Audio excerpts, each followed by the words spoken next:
Greetings, everybody. Dave DeWalt here, founder and CEO of NightDragon. We're coming to you live from San Francisco at the RSA Cybersecurity Conference. I get so excited every year for the RSA event.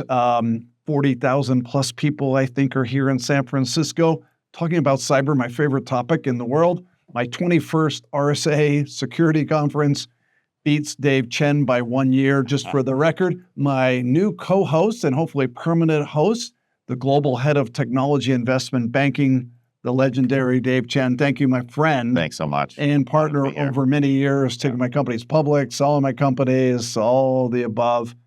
You know everybody in the security industry, so thanks for co-hosting with us. Yeah. The Dave and Dave Show. And the Dave and Dave Show. Yeah. That'll be the new one. But a big shout out to Nasdaq as well for hosting our NightVision event. We're super thankful for Nasdaq, 4th year in a row that we're doing it.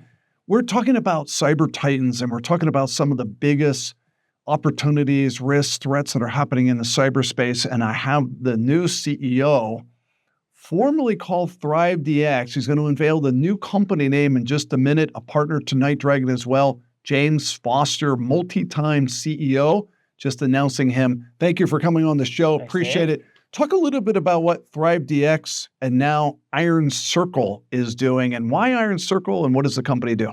We are building the next generation workforce in cybersecurity. And I think we have a really interesting opportunity that we've never had before as an industry, like you, been here for decades now. In the past, the industry was made up of human beings, and it's how much can I train them and how often do they need to get trained. We now have the ability to train AI agents as well as human engineers, and something that I think we're going to do well, and we're going to be ahead of the curve on. One more thing, for a guy who's been in this industry for a long time, the talent in cyber has been kind of sparse, and we need education. I think America needs education. The world needs education. The world needs a more skilled workforce in this area. This is a lot of what you provide at scale. Yep. And training. How many people do you train a year? We trained over 19,000 people last year alone. And so when I think about the global workforce, we have such a big room to run. I mean, there's 5.5 million people in cyber today. There's millions of unfilled jobs. When I think about the role of AI on top of that, I mean, there's just an immense amount of training that has to be put into this industry. And we've just tipped the bucket. We've only been in the United States about 5 years. And IronCircle is about 5 days old now. So what does it mean, IronCircle? Give us a little clue. We think of this as it is the place where people go to build talent, to forge their skills, just like fighters enter the ring to compete and walk out and see who is the best. We will have cybersecurity experts enter our IronCircle, compete, hone their skills, and find out who's the best. Oh, I love that. Oh, wow. He's got that down already, doesn't he? Yes. I love that. It's only been 5 days. Yeah. In 5 days, that's right.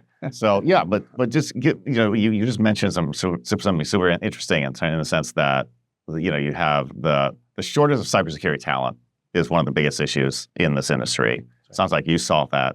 There are a number of other companies that will say that they solve this via some training. But so how do you really build a scalable platform to do this and kind of drive this to be a billion-dollar company someday? So Dave, I think you hit it. We have a platform. Yeah. There's a lot of PowerPoint companies up there, and I think content becomes cheaper and cheaper with AI every quarter. Yeah. But kind of like becoming a doctor, right? You never become a doctor or even a surgeon by reading it through books alone. Even if that book became better and became more custom to you, the cost of creating that book is really cheap. You need hands-on experience, hands-on, real practical challenges. We have a platform. Yeah. It's fully immersive, and it replaces the kind of the traditional role of the instructor.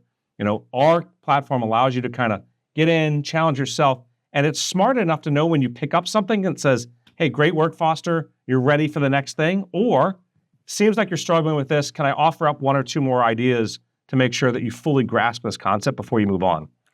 One of the most amazing things that I've learned during the last few years, especially as I got introduced to the company, was just how far behind America's actually become in higher education and cyber, comparatively speaking to China, perhaps even Israel, who's really built a system of innovation.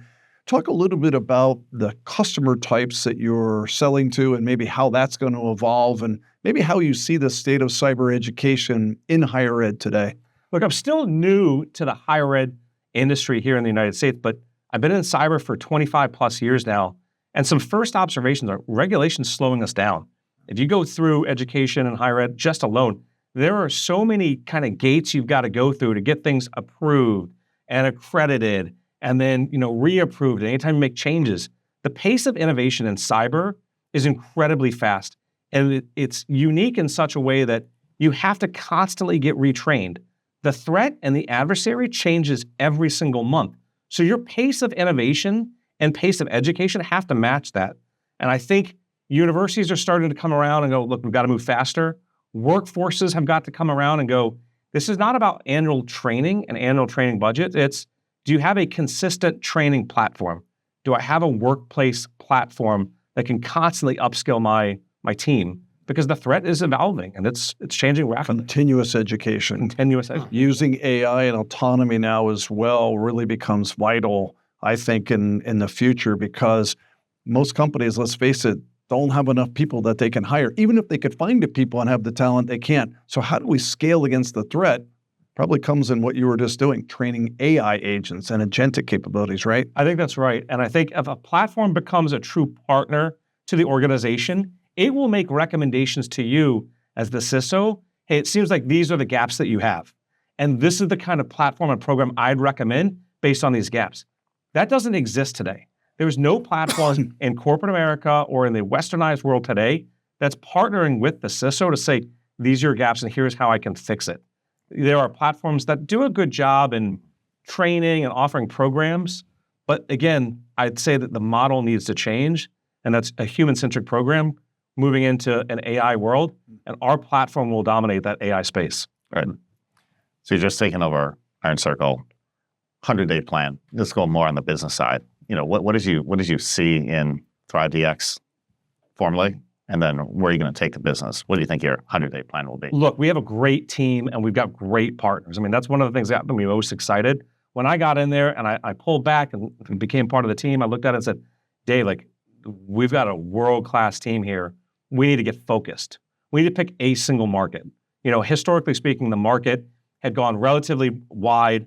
They were doing a lot of experimentation, a lot of A/B testing. And I would say that's fine. That is normal for a company that's figuring out its mojo. We've got it now. We're the largest provider of cyber education through higher ed in North America today. We can own that category. We can own that industry. And I think focus is the name of the game. And then conversely, we had experimented in other kind of B2B motions around different types of offerings, compliance-related offerings, phishing simulation-related offerings. That's not the sweet spot that we're going to go for. We see an opportunity where the entire workforce of cybersecurity has got to reimagine itself. And AI is going to be pushing that at a pace the industry's never seen. I'm going to be that partner for the workforce. So when they need to rethink what that workforce looks like, they're going to call us. That's great. Sharpen the focus, embrace AI. That's exactly right. Yeah. I'm all pumped up after listening to him. This is awesome. Yeah. Ladies and gentlemen, James Foster, you heard it here first. Formerly ThriveDX, now IronCircle, forging and reimagining cyber education for the future. Thank you so much for coming in. Really appreciate it. Awesome. Dave, thanks. Yep.